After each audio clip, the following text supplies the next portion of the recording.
Hi everybody, welcome tonight. We're going to talk about influence. So I think one of the first questions that we should ask before we get any further is, how do you define influence? We all remember the days of influence was defined as who had the most number of followers.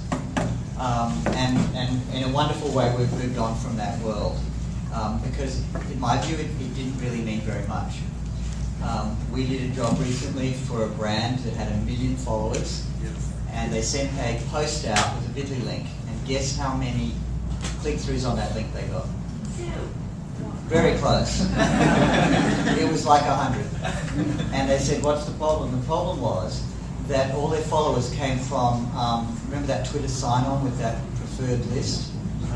No one really loved them, but because they were newbies, they were signing up.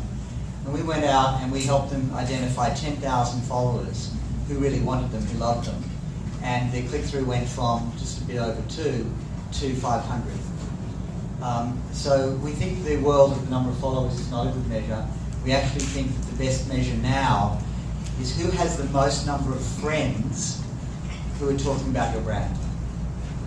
And it doesn't have to be negative or positive. It can just be any sort of mention about your brand. So that's what we're thinking now, and I'd love to share with you later on where we think that's going. Jodee, I wanted to get, Jodee, you know, these are 3 people with 3 particular experiences, and you talk to a lot of different companies. So how do you see them valuing influence?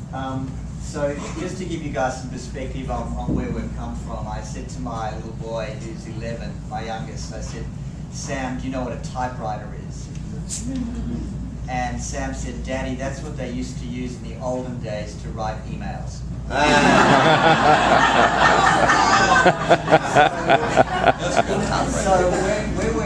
This is where we're coming from. He's 11. You know, he's been on the planet for 11 years, and that's what he thinks a typewriter is for. This is the first time in human evolution that we have been able to measure so many interesting things: sentiment, emotion, influence. My problem with some of the influence scores we see now is they don't measure the yin and the yang of influence.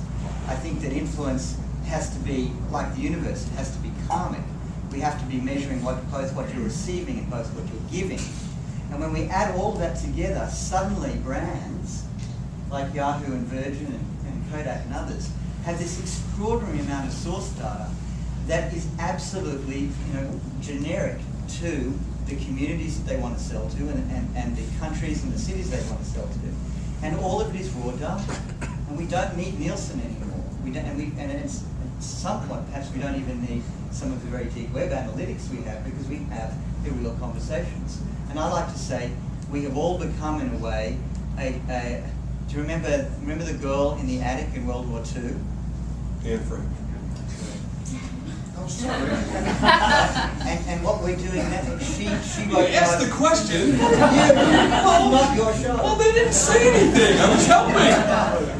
They wouldn't have believed it. Right. So we're all Anne Franks, in a way, that we're writing this wonderful account of human history through eyes, and we're able to turn that into numbers that we can then share and give back to each other.